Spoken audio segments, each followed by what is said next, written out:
The Trump administration has initiated mass layoffs across numerous federal agencies. Thousands of federal employees have lost their jobs. These layoffs are part of a large-scale effort to reduce the size and scope of the federal government. The administration argues that these cuts are necessary to streamline government operations and reduce spending. Critics, however, contend that the layoffs are politically motivated and will harm the effectiveness of essential government services. The impact of these layoffs is far-reaching, affecting various sectors and raising concerns about the future of the federal workforce. The layoffs have impacted a wide range of federal agencies, including those responsible for health, energy, education, and veterans affairs. The Department of Health and Human Services has been particularly hard hit, with thousands of employees losing their jobs at agencies like the National Institutes of Health and the Centers for Disease Control and Prevention. The Department of Energy has also seen significant layoffs, as have the Department of Education and the Department of Veterans Affairs. These agencies play critical roles in research, public health, education, and providing support to veterans. The loss of experienced personnel in these areas raises concerns about the quality and availability of vital government services. The driving force behind these mass layoffs is a series of deep budget cuts proposed by the Trump administration. President Trump has long advocated for reducing the size of the federal government, and these budget cuts are seen as a way to achieve that goal.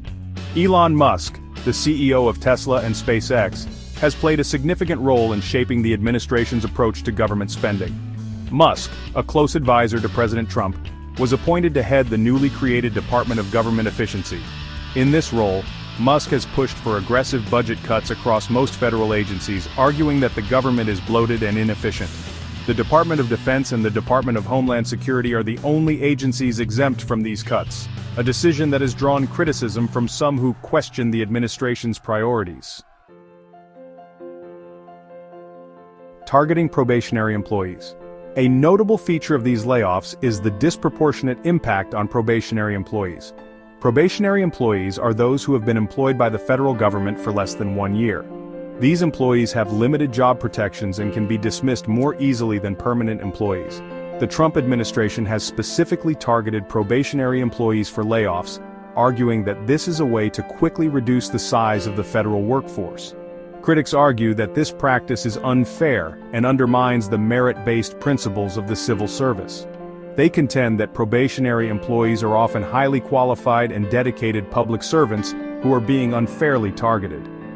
The focus on probationary employees has raised concerns about a loss of talent and expertise within the federal government. Legal challenges and criticism. The mass layoffs have faced significant legal challenges and criticism from both Democrats and Republicans. Opponents of the layoffs argue that they are illegal and harmful to the functioning of the government. Several lawsuits have been filed challenging the legality of the firings, particularly those of inspectors general and officials with specific termination protocols.